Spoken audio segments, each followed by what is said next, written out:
Hey, it's Conor Svensson here, founder and CEO at Web3 Labs.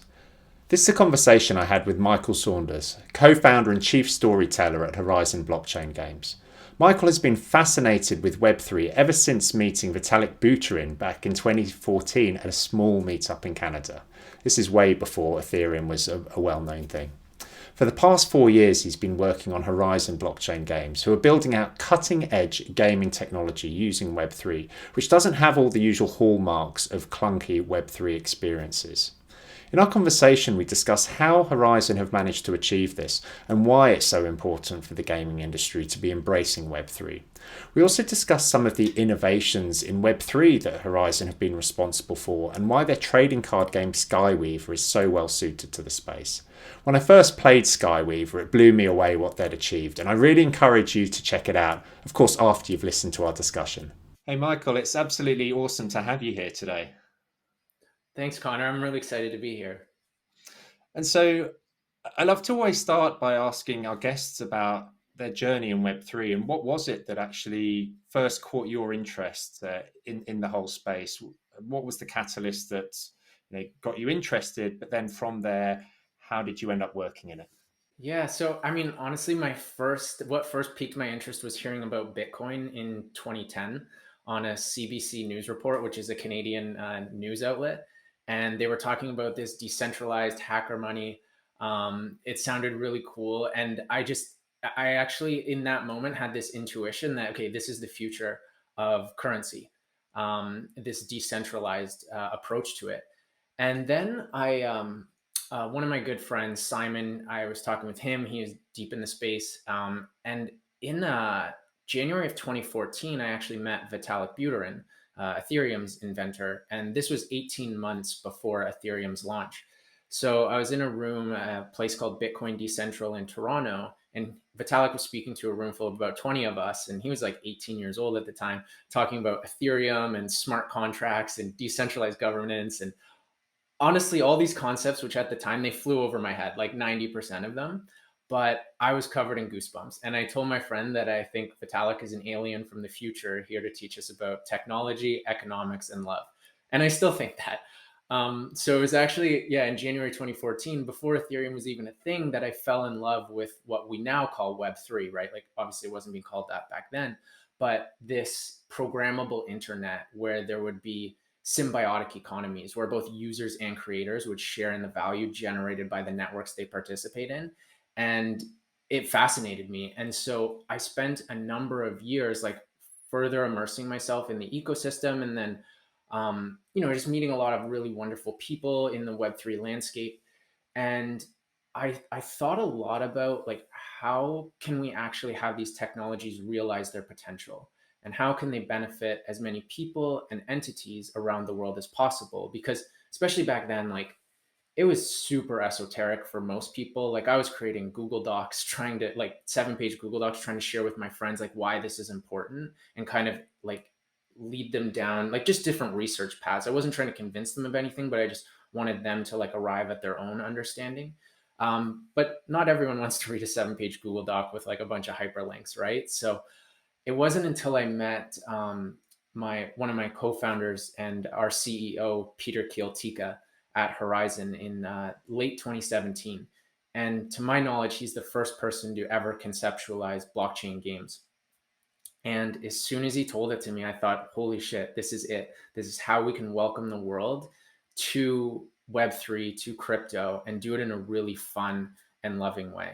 What was it that was the key application that blockchain brought to the table for gaming that Peter had really identified and was so passionate about? Yeah, it was the ownership of the game items, because video games have, for a long time, people have bought items, right? Like whether it's a digital card game, or they're buying skins, or they're buying weapons, or all sorts of different video game items. But they're in the past, they've been spending billions of dollars collectively on these items that they don't actually own. And if the game ever disappears, so too do the items. Um, you can never really trade or resell those goods. There were certain folks like trying to do that, but there was a lot of counterparty risk. You had to kind of do all this on like gray markets, and it was for a very minimal group. So it was like kind of, behind the scenes. But there's already this behavior around wanting to own game items and wanting to trade them, but just the inability to actually do so.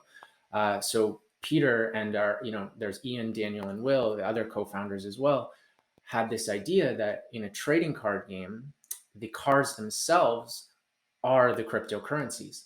And so you get to truly own them and you can trade or play with them as well. So Peter and the rest of the team there and yourself, you'd seen this whole the idea of trading card games as these collectible card games where, in effect, the cards were an in-game currency. Magic the Gathering is like the best known in that world, but I'm sure many people have heard of it, but they probably don't understand the mechanics of how these sorts of games work. So it's probably worth unpacking that a little bit before we discuss it in a bit more detail. Sure, yeah. So our game's called Skyweaver, and a good comparison is Magic the Gathering or Pokemon or Hearthstone. And for anyone who's never played a trading card game at all, I think a nice comparison is chess.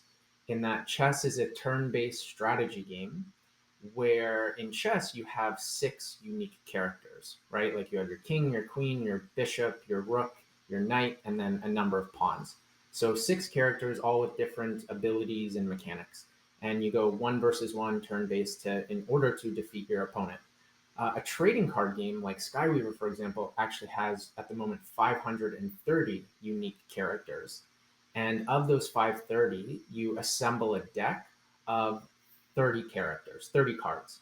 And then you go and you play 1 versus 1 against an opponent, and you play one card at a time, or there's certain uh, dynamics that can occur where you can play multiple cards at a time. But the goal is to bring your opponent's health from 32 all the way down to 0 in this turn-based style. So it's kind of like with chess, but you can bring your own pieces and you can trade the pieces as well, and they have different character traits depending on the piece. Exactly, yeah, and different artwork and different lore behind each of them, and like they're kind of all part of this magical universe called Sky. And so, with respect to those sorts of ecosystems, I know that people are familiar as well with collectible cards and these trading card games. They're almost like a cross between these collectible cards and just card games, in that people can play with them, but then they also have collectible value as well, typically. And this is where the kind of the blockchain piece is so important to it. Yeah, absolutely. So of course, like a lot of people are, they're either winning cards through gameplay or they're buying them on the secondary market from other players, and they can use those cards to play matches, or they can collect them and just hang on to them. There's certainly some speculators as well, and yeah, so there is that collectible value associated with them, and then of course their utility in game. And Skyweaver has a really interesting economy design where it's actually entirely free to play, but then there are cosmetically enhanced versions of cards that are the tradable and ownable ERC 1155 tokens. And so on that ERC 1155 that's the sort of the hybrid token, where it can be a fungible token or a non-fungible token, right?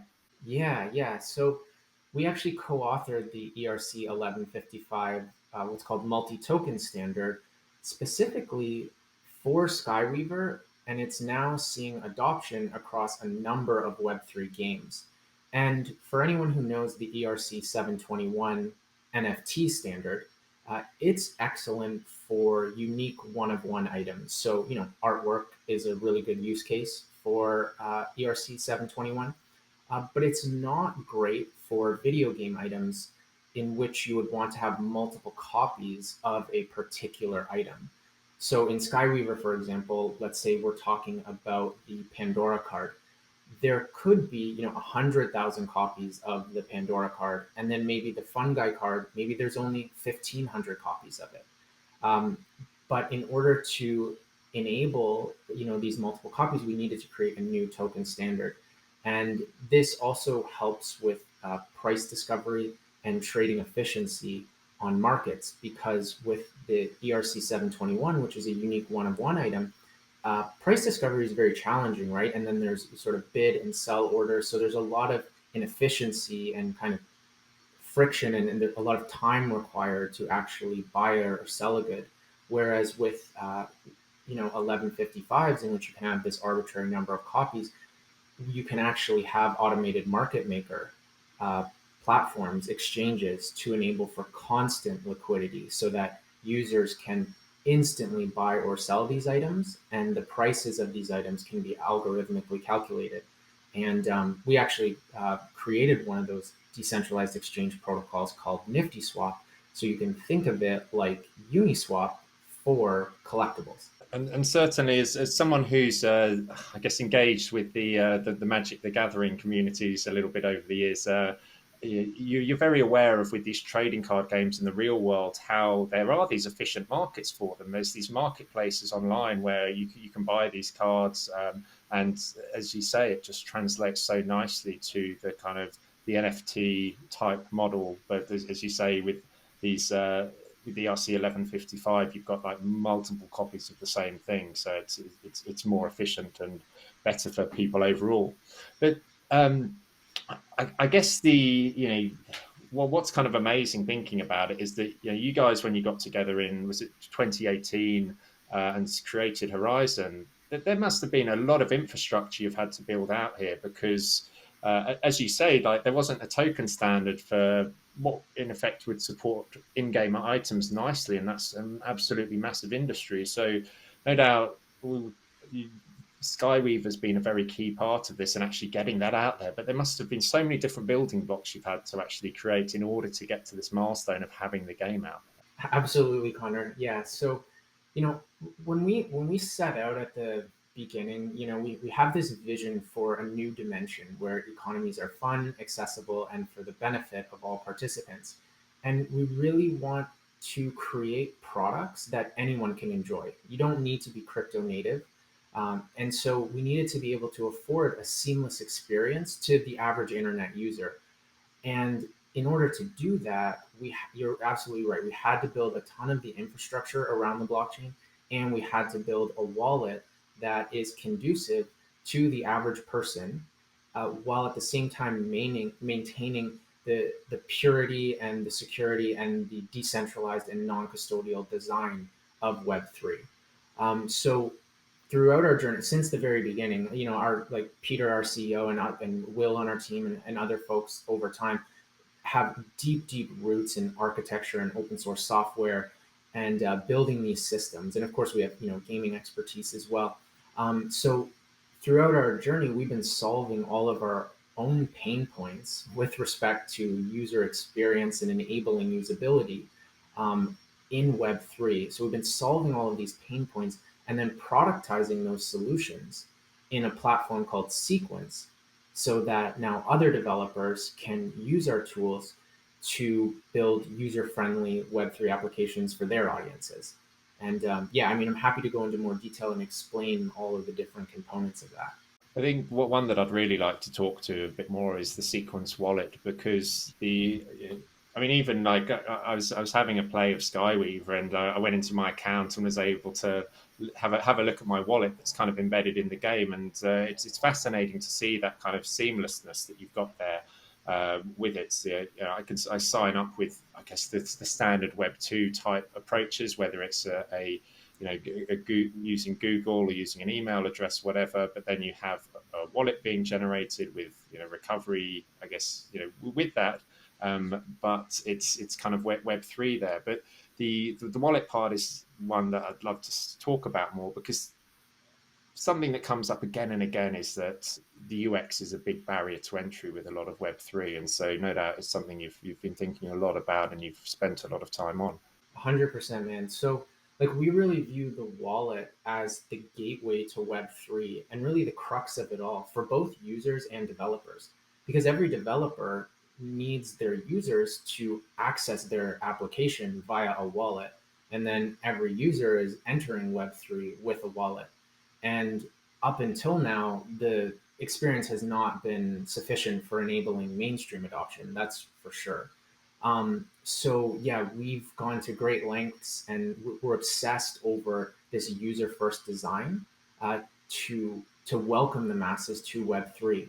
But importantly, it's not just about like pretty UX, right? It's taking this infrastructure-led approach to enabling usability. So just like you said, Connor, with the sequence wallet, yeah, you can sign in with your existing social or your email. So in 2 clicks, you can have this secure, multi-chain, multi-signature smart contract wallet that has built-in bridging and built-in swaps and amazing NFT support, and really just like it feels, nice and intuitive, and at the same time it's really harnessing all the incredible capabilities of Web3 with like decentralized security because there's multiple keys. So to kind of dive into that, right, like most wallets out there are what are called EOAs, externally owned accounts, and they are controlled by one private key. And of course, if you lose that private key or someone steals it, you're screwed, right? Like your funds are gone. Whereas with Sequence, which is a smart contract wallet, it actually has a multiple key design so that by default, the setting is you require 2 out of 3 keys in order to sign in or perform any transaction. And this, of course, enables things like the social email login in a secure manner because the social login represents one of the 3 keys. There's another key associated with your device. And then there's a third key that's encrypted and stored on a server called a guard key that assists with account recovery if necessary. And in future, we can even allow the user to customize this. So they might decide, oh, I want a quorum of 5 out of 7 keys in order to perform a transaction. And they could rotate the keys I've mentioned out. Like they could even say, no, I don't like any of those keys. Maybe you don't want social login, right? But for most users, we believe this, for the mass audience, what we call sort of consumer crypto, a lot of gamers using social networks, etc. This 2 out of 3 key system it's excellent for usability and it's secure. So it's a very nice default setting for folks. Yeah, it's fascinating to hear about, and I'd like to just learn a little bit more about how the guard key fits into it. So, as you said, when someone logs in, there's a key associated with that login. So, I guess yes, their email address or password, or they Google auth, and then the device key, is that some sort of something that takes like a unique identifier from the device in order to derive the key or something Yeah.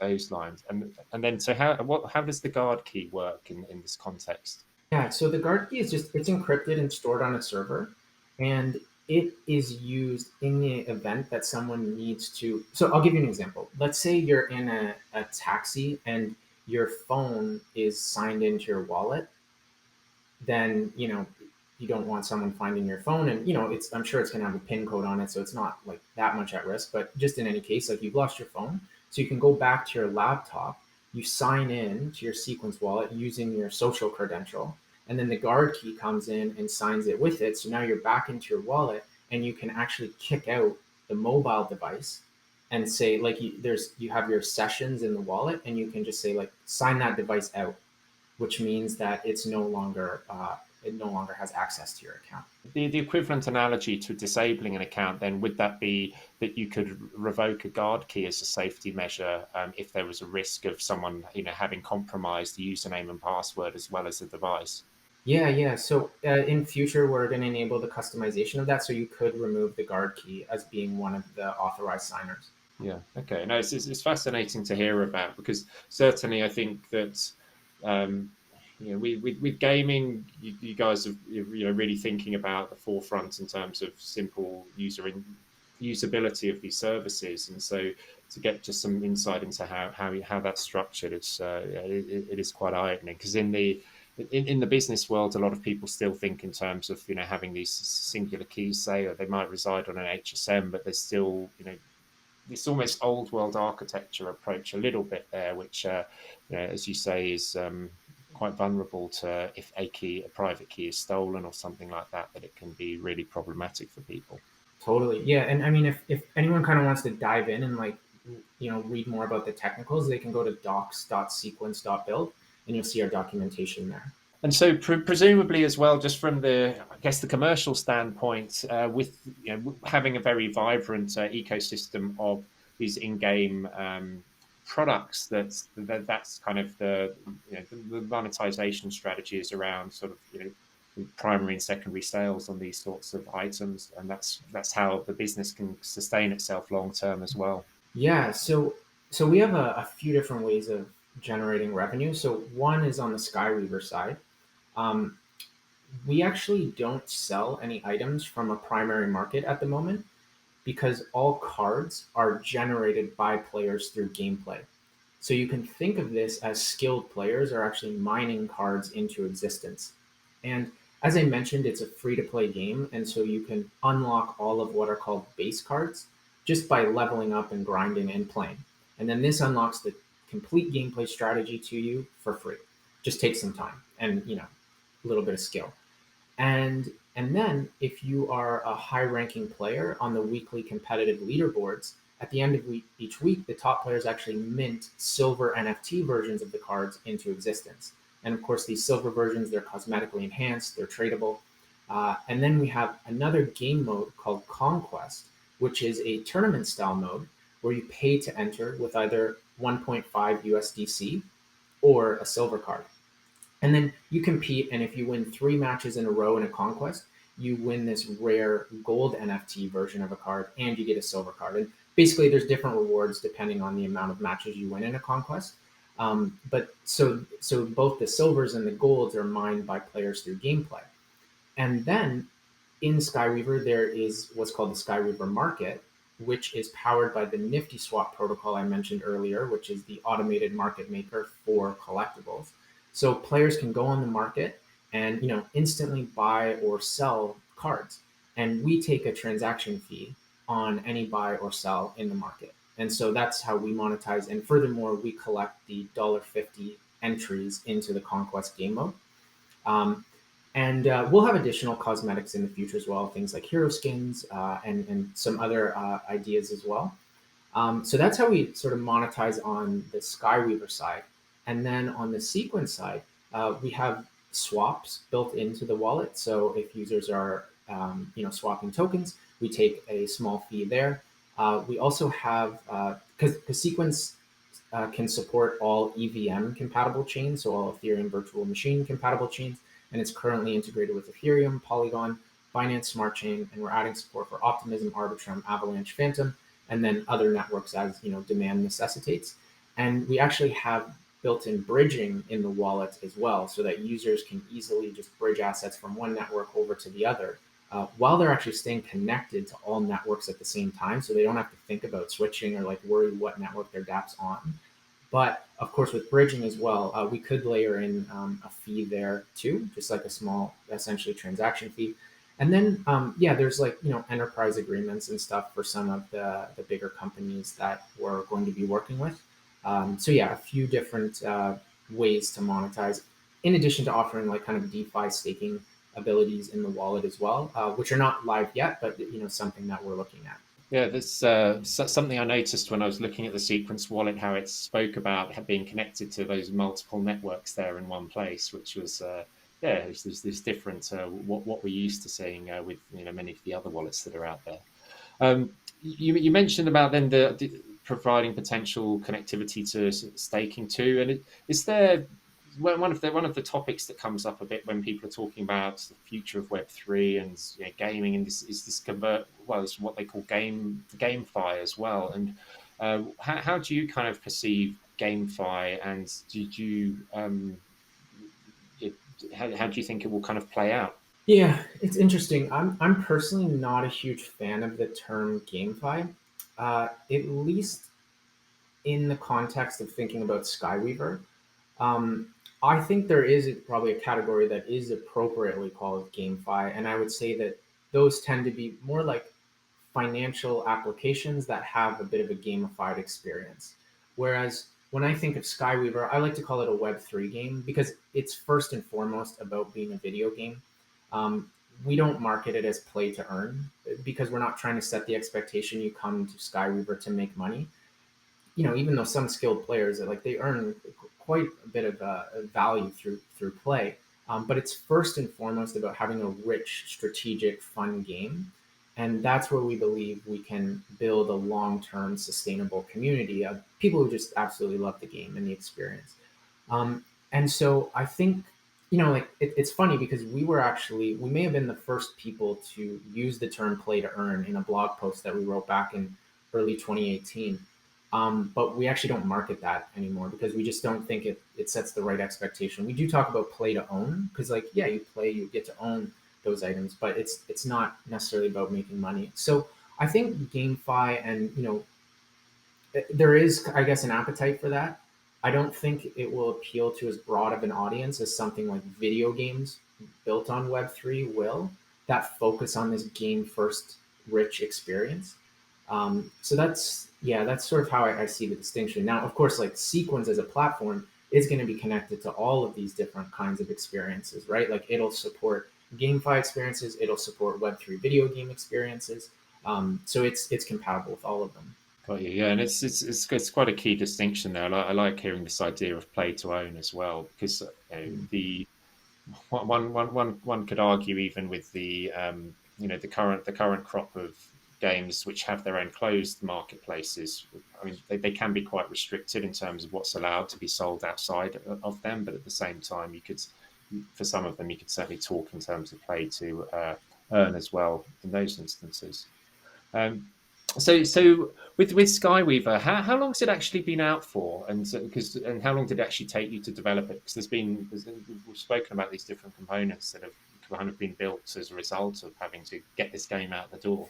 Yeah, so I mean, we've been building Skyweaver since January 2018. I mean, actually conceptualizing it since 2017. Like, yeah, like late 2017. And so since January 2018, we've been like really building it. We've been releasing. We entered into an alpha version in December of 2018, and we've been doing patch updates on a weekly or bi-weekly cadence ever since that time. And we entered open beta on February of 2022, so this year. So it was 4 years after we started the journey that we actually made Skyweaver open so that anyone can play. So it's only been, yeah, it's been about like 3 months that it's been available for the general public. But of course, like 4 years of building, playtesting, listening to the community, like assessing data, like card balancing, all sorts of stuff. Yeah, wow, it's been a lot of work to get it to where it is now. Yeah. So is your focus with Horizon? No doubt you're a studio, and there's plans afoot, I presume, for multiple games. I mean, what's kind of your roadmap right now? Are you kind of doubling down on Skyweaver for the time being, or is there other stuff that's going to be coming out shortly? What's kind of the split there? Yeah, so Skyweaver will be the only video game that we make, and we believe it can become the biggest trading card game of all time. So we've actually like we have champions of Pokemon, Hearthstone, and Magic the Gathering who are playing Skyweaver and telling us that you guys actually have what could be the best trading card game ever. Not just in the Web3 landscape, they're talking about like TCGs generally speaking. So we really want to live up to that potential because we think we have some incredibly special ingredients here to make something that players could adore for decades to come. And of course, over that time, right, like it has this rich universe. There's so much lore that can be expanded upon with the community's help as well. And like as gaming evolves, right, like in the next decades, who knows how that trading card game will like evolve into, I don't know, it could be like AR and VR experiences as well with Skyweaver. And we have like a very rich product roadmap in the immediate sort of like, let's say the next year of new features to make the game even more engaging for players and more rewarding. Um, and then as a company, the sequence side of the business will become much larger in the long run, where we'll need a much bigger team, and that's what we're scaling now, because we believe sequence will be onboarding hundreds of millions and eventually billions of people to Web3 as sort of the de facto Web3 wallet for the general user for what we call consumer crypto. And yeah, so that'll just require a big team to service all of our integration partners who are leveraging Sequence to onboard their users, and of course ensuring that all of those hundreds of millions and eventually billions of end users are having a strong experience as well. Yeah, and certainly seeing that the activities that have companies like Ledger as well have undertaken with respect to being really the entry point for Web3 citizens. And so you mentioned this earlier on too with respect to the users of Sequence. So it's like it might well play out that the wallet is the starting point of everyone's experiences. That's always going to be the jump off point. So it'll be fascinating to see how that part of the transition works. Yeah, I mean the way I look at the wallet, right? It's like your wallet, it's your passport, it's your backpack. It's like if you're going through the metaverse, you have all your goods and your video game items with you, like ready at any moment. And it's your gateway to this next generation of the internet. Absolutely. And so, have any of your players of Skyweaver been asking for some like physical things as well? Because people do still love like Yeah. physical cards too, right? It's not always the digital only. Totally, man. Yeah, it's funny. Actually, in the first year of our company, we did print some physical versions of the cards, and we gifted them to specific community members or like a lot of our sort of alpha testers. Um, and yeah, and then there have been community members who have actually taken the entire Skyweaver card library and printed it physically for themselves just because they wanted it, right? And then people create all sorts of physical memorabilia, like they've knitted Skyweaver characters into reality, like physical versions. They've created like toys. They have, I mean, drawn all sorts of art, both digital and physical. And yeah, we are thinking of like some kind of physical card ideas to reward the community and like things that they can just have fun with, whether it's at events or like through completing different quests or whatever. We could reward them with these physical cards. And yeah, I think yeah, I agree with you. Like people really love that too, right? So it's a nice way of like having these physical and digital worlds converge. Absolutely. And talking of the kind of, I guess some of the broader themes as well around the gaming.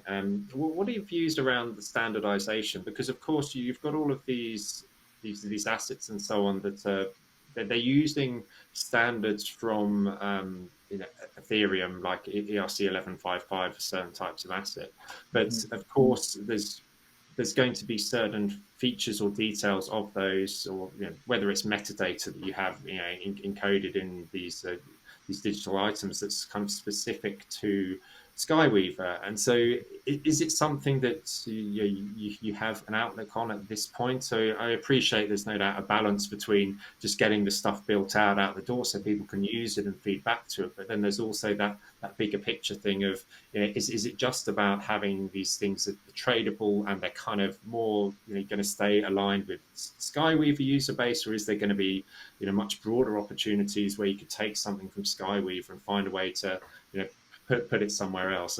How do you see the limits of these ecosystems?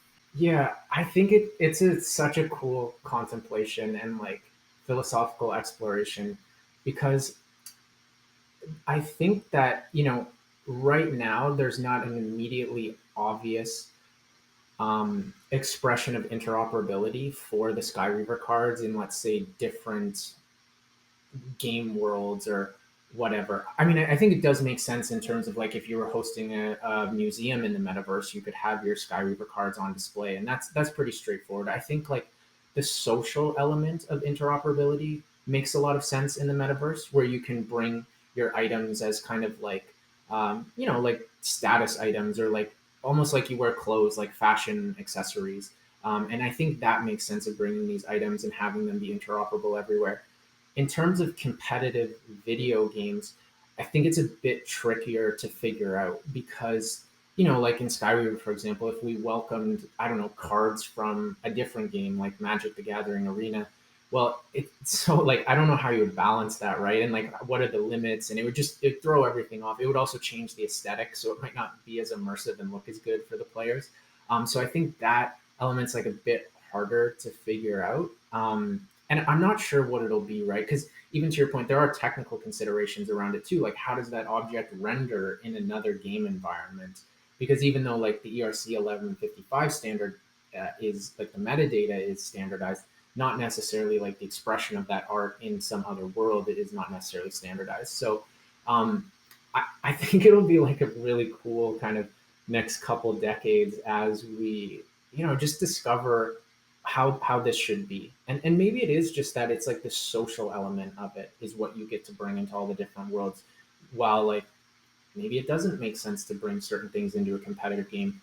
but maybe you can bring like, I don't know, your avatar, like your personal avatar into a competitive video game because that's not affecting gameplay. And then you just kind of have to figure out a way how to like standardize the aesthetic to some degree so it's not too jarring or but I'm sure there's all sorts of like creative ways to solve for that. Yeah, the avatar angle sounds like it could be a good one because it's not like if you're playing Magic and someone turns up with a Pokemon card and says, "Hey, I want to play this card," it's not going to fly, right? There's a lot of rules there, and I guess you've got to have those constraints for these games, don't you?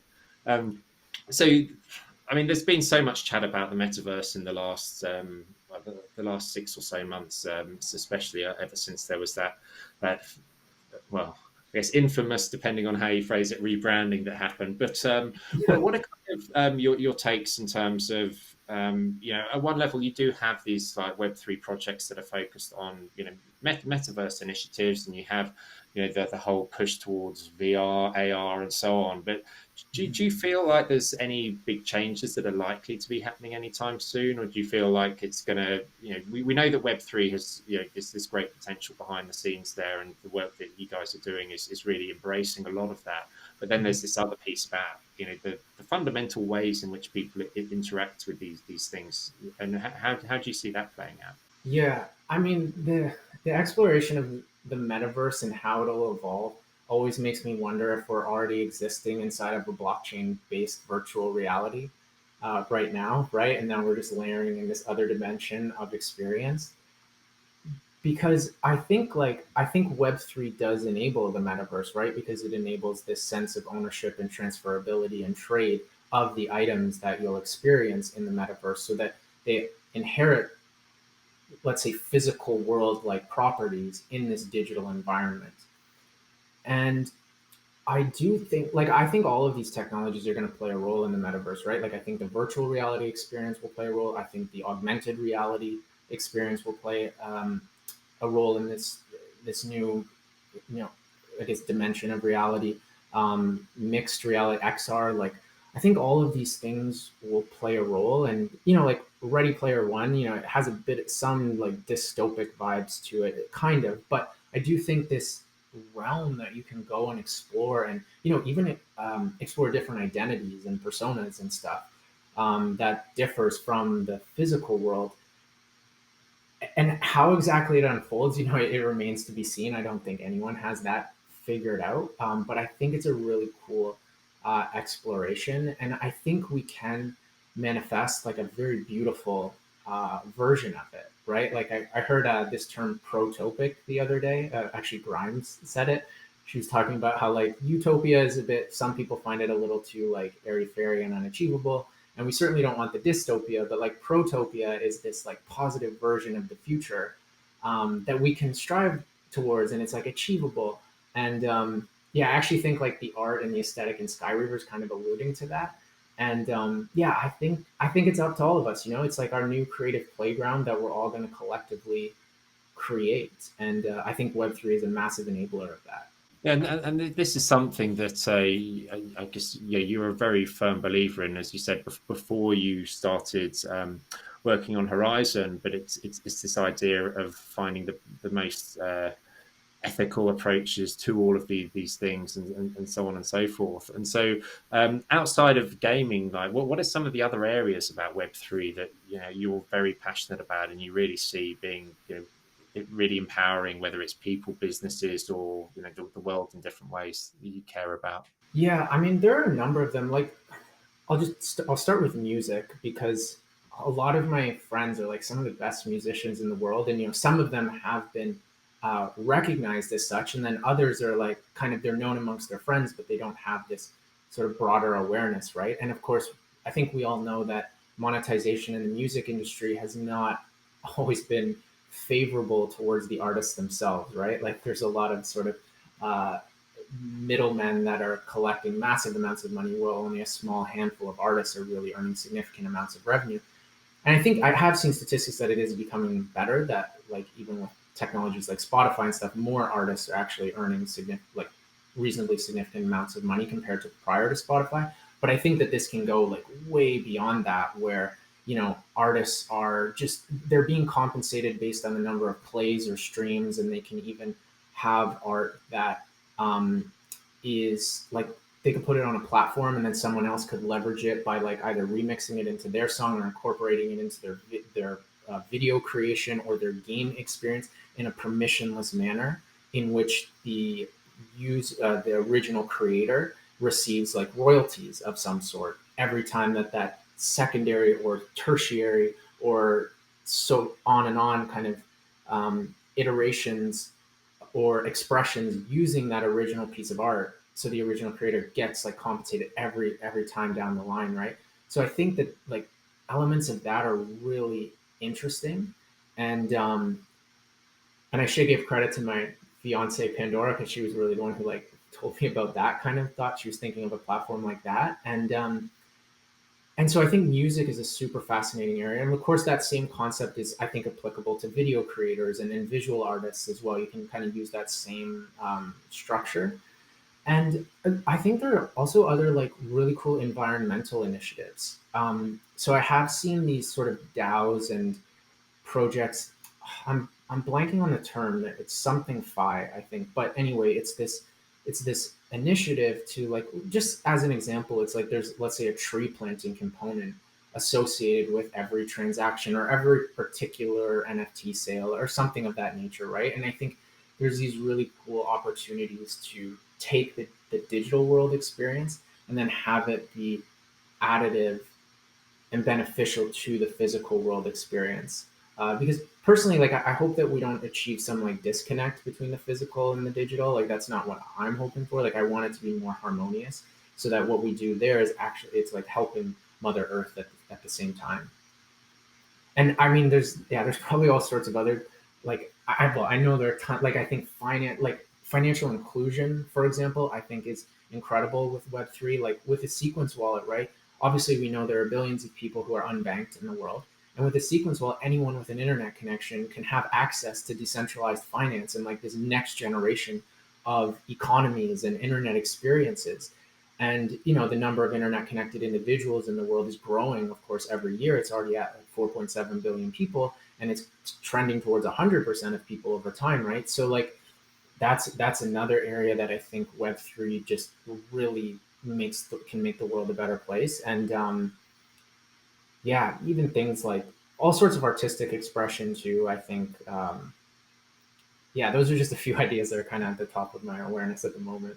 That's it. There's yeah, I think that's what just keeps the space so fascinating, because there is so many opportunities for impact, but also you have people from all walks of life getting involved in it as well too. It's that's what always interested me a lot more about Web3 type conferences. It's not like the usual kind of tech scene there. It's like you've just got just so much diversity there. It's just really cool. Totally. I mean, I see like the Web3 community to me is like some combination of the tech community and Burning Man, where like everyone is just, I feel as though most people they're showing up as like their authentic selves. There's less of, needing to pretend to be something you're not. It's more just like showing up as yourself, which I think is a really, I think it's beautiful. I think that's like in a protopic direction. So yeah, I agree with you. I think the Web3 community is like incredibly awesome. Absolutely. So you mentioned DAOs there as well, and I'm sure it's come up in the over the years in terms of your discussions around Horizon. But is it like something that you'd consider like actually becoming a DAO, or could that work when it's a game so easily? Like I'd love to get your thoughts there. Yeah, I mean, so just to preface, I think DAOs are such an interesting new primitive to how we organize ourselves. And it could be a replacement for things like corporations for all I know, or maybe it's not. Maybe it's just a different form of organization. And I think everyone knows we're very early in the exploration of DAOs. I think we're like kind of, I don't know, 3 or 4 years into it. And so I think there's still a lot to figure out, and there will be tons of different expressions of how a DAO can exist. And in terms of like Horizon, or let's say Skyweaver, for example, you're right that like certain things might not be, I don't know, they might not be optimal for like a massive committee of people to be deciding on, like game design, for example, and game balance.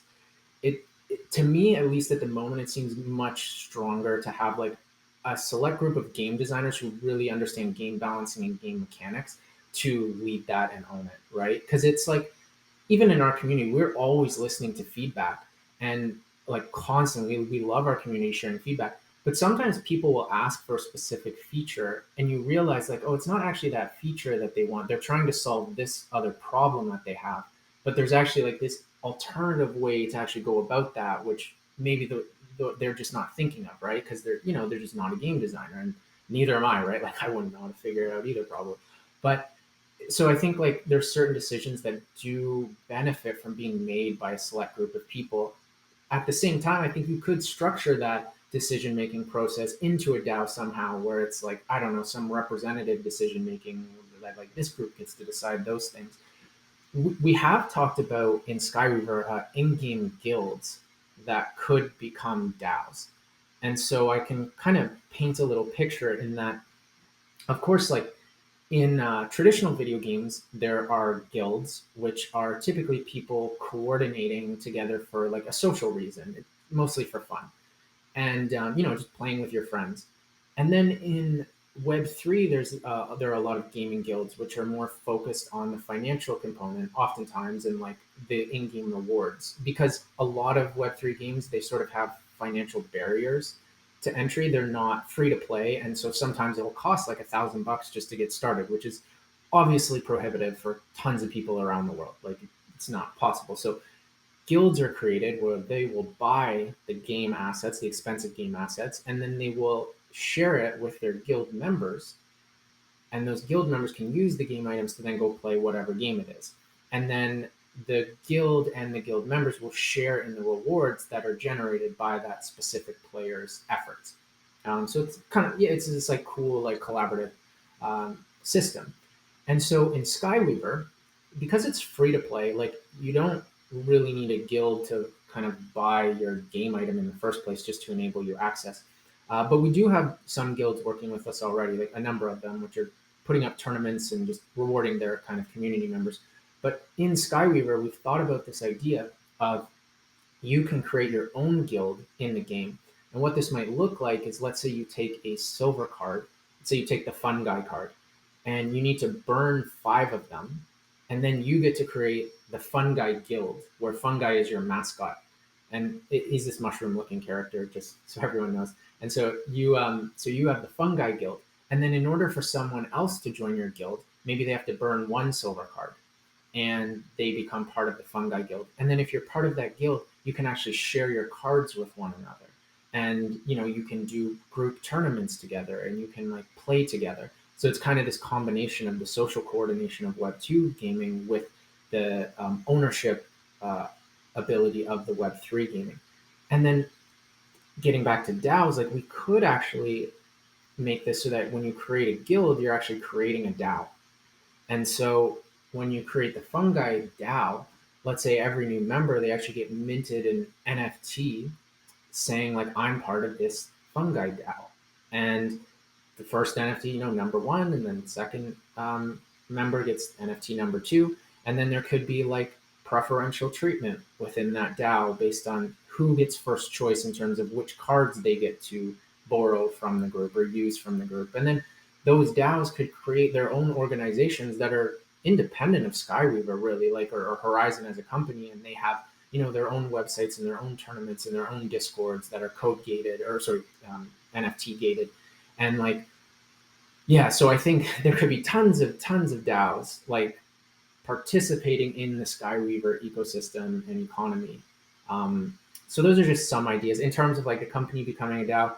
I don't know if that would be a thing, but I mean, there's tons of areas to explore. Yeah, absolutely. And as you say, it's you need quite a niche skill set to actually create video games. And from what I understand, you're looking at teams of kind of almost a minimum of like 30 odd people, just to support the designers as well as the developers. But what you said there around the guilds, I thought was quite fascinating, because certainly within the, I guess, established trading card games and say Magic the Gathering, right? It's to have a competitive deck to play in that game. probably looking at like a minimum of maybe $300-400, but probably up to about $700-800.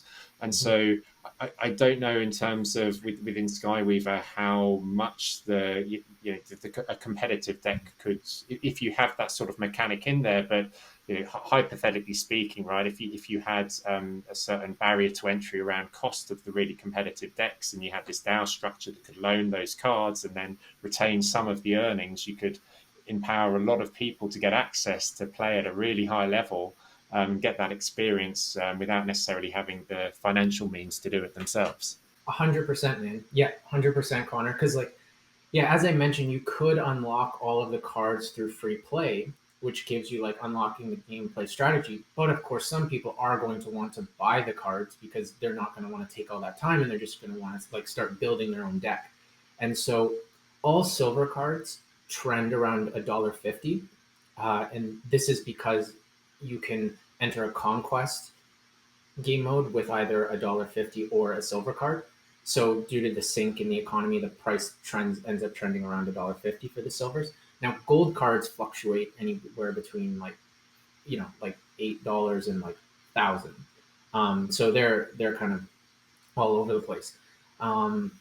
But yeah, you're absolutely right. These DAOs, like, they could enable their different members to have like the most competitive, best deck of silver cards or gold cards, so that they could play with it and then be better and then like earn better rewards, etc. So yeah, it's really cool in that sense. There's so many different directions all this stuff can go. It's just fascinating.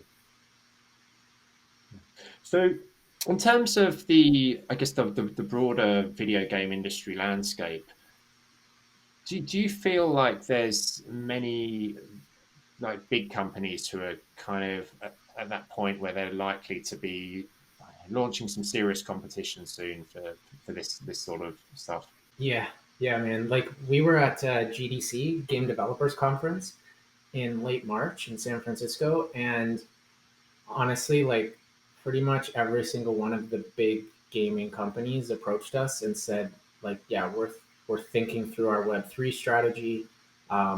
We think there is wonderful technology. A lot of them told us that they had not seen any content in terms of games that really resonated with them until they saw Skyweaver. And they were like, this is why we're speaking with you, because we saw the integrity with which you built Skyweaver, like being game first. There are no loot boxes or, kind of predatory pricing in it or everything. Like, it's free to play, it's accessible, like really trying to take like an ethical approach.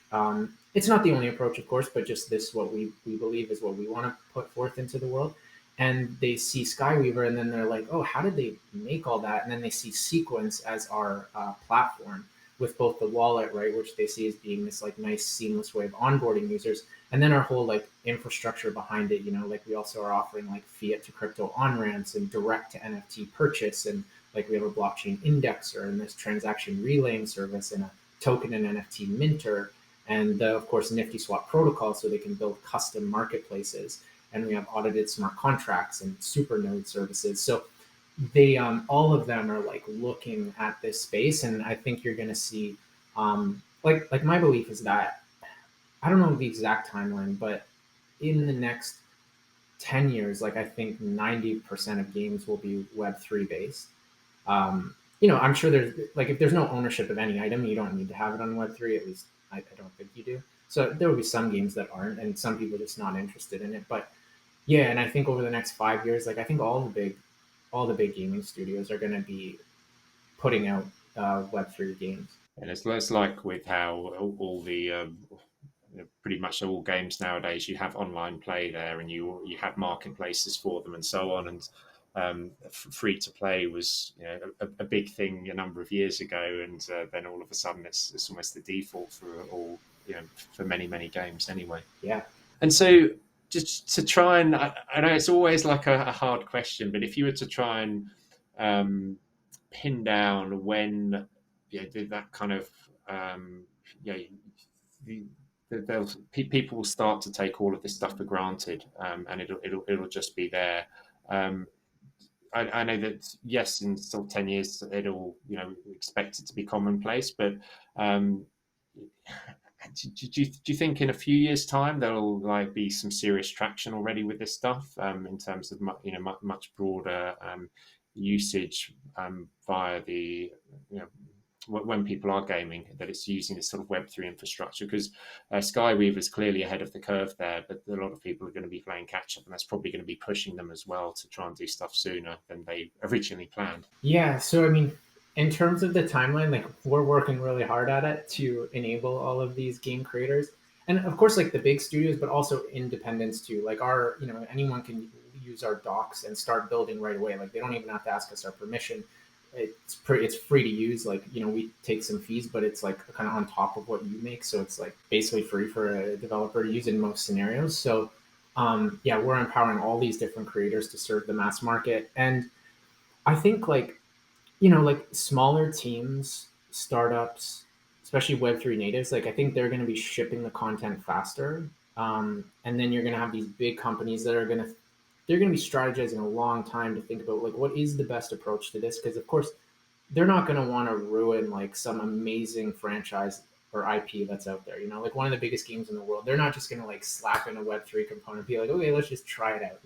They'll either like start with a net new IP, or they'll think long and hard about how do we implement this Web3 component into a game, and like maybe it's a new version of the game, like it's game number 2 instead of like number 1 or whatever, right? So like yeah, I think all of them are going to start leveraging Web3 technologies. I think a lot of them are going to be using Sequence, like a lot of them. And so, yeah, in terms of like, I don't know what the right term is, like critical mass or whatever. I find these things, they often occur in step changes. So it's not like a linear curve, and it's kind of like maybe slow, and then it's like exponential. And then it's like, if you zoom in, it's like these little step changes. And I think it's very analogous to the internet, right? Like, I don't think there was ever a day where ever people said like, "Oh, the internet's here, like we did it." It's like it's now. I mean, now you could say that like it's ubiquitous, but I mean, even in like the year 2000, there were internet prevention committees like funded by like big entities that would now like they're leveraging the internet all the time. So I don't know. I think it's hard to say, but I do think kind of like a billion people will be in Web3 within, it's 2022 now, like 2026, 27, like, and then once we hit that mass, then I think it's going to go up to like 4 or 5 billion quite quickly. um yeah, those are my like loose predictions. Yeah, as you say, it's never that black and white. And like how with the transition from Web 1 to Web 2, it wasn't just about social networks appearing; it was also smartphones as well, right? And then Mm. cloud too, and like these kind of these a few things that kind of converged together that enabled that big acceleration and this big, like this broader shift. Yeah, totally. And I think the thing, right, like as a company, we've sort of identified the 3 things that are throttling Web3 adoption at the moment as being: one, there's just not enough great content that breaks through to the mainstream. A lot of it's just tailored for crypto native people like you and me, or but not actually breaking through to the general audience. And in large part, that's because of the second throttling factor, that building Web3 applications is very hard, it's very slow, and very complex because we're working with very nascent technologies and tooling. And then the third thing, that even if you do build this amazing piece of content somehow, you still have all the friction around the wallet solution, the onboarding experience. And so that's what we as a company are solving for, right? Like we're creating the breakthrough content in Skyweaver, we're creating the developer platform in Sequence to make building Web3 applications, user-friendly Web3 applications, nice and easy. And then of course the wallet is there to welcome anyone to Web3. And so I think when combining those things, and of course, now we're enabling all these other content creators to produce rich content that will then attract more people into Web3 without even necessarily it being about Web3, right? Like the content can just be like, this is a really good experience that benefits you as a user. And then the people come in and then they're like, oh, now I understand Web3, right? It's not like selling Web3. It's about creating really enriching experiences for users. And certainly on that, I really recommend to people listening to actually try Skyweaver out as well, because it's really fun to see, what the cutting edge of Web3 gaming is in terms of it's just like a regular game, right? And it works. And it piqued a lot of my curiosity, because I was like, okay, well, where's the wallet? Okay, that's how it's working, and so on. So it's fascinating to see that. So definitely hats off to you guys for getting it to this point as well, because it's looking pretty cool. Thanks so much, man. And yeah, I mean, I'm happy you're enjoying it. That's our goal, and yeah, we hope tons of people enjoy it too. And so, if people want to, keep up with what Horizon are up to, or what you're up to, what are the different channels that you're most active? Where would you want people to go? Be that a social media or your website? Yeah, so Horizon.io is our company website that will give you links to Skyweaver and Sequence as well. We're pretty active on Twitter across all three brands like Skyweaver, Sequence, and Horizon, and coming soon Nifty Swap as well, because we are going to have a NiftySwap.io, a general marketplace it's like Uniswap for NFTs, so you can instantly buy and sell your collectibles. And so yeah, we're all active on Twitter, and there are discords for each Skyweaver and Sequence. And so but if you just go to Horizon.io and then click on the specific brands, you can find the links to the respective discords and Twitters, etc. Awesome. Well, Michael, it's been an absolute pleasure chatting to you today, and I look forward to seeing more and more people using Skyweaver and the ecosystem and all the lore and all these other great things that come with these fantasy trading card games getting ever bigger. And no doubt we'll see more and more games being launched on the underlying platform you guys have built out. Awesome. Yeah. Thanks so much for having me, Connor, and thanks everyone for listening. Cheers. Hi, it's Conor Svensson here again. I hope you enjoyed this episode. I'm really excited to share with you that I've written a book, The Blockchain Innovators Handbook, a leader's guide to understanding, adopting and succeeding with this disruptive technology. I've been wanting to share my learnings about blockchain and Web3 for a number of years with a wider audience, and I'm really excited that I can do this now.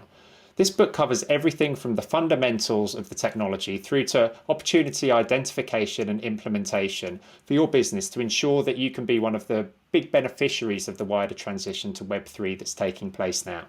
The book is available in physical as well as digital form. For more information, head to web3labs.com/innovators.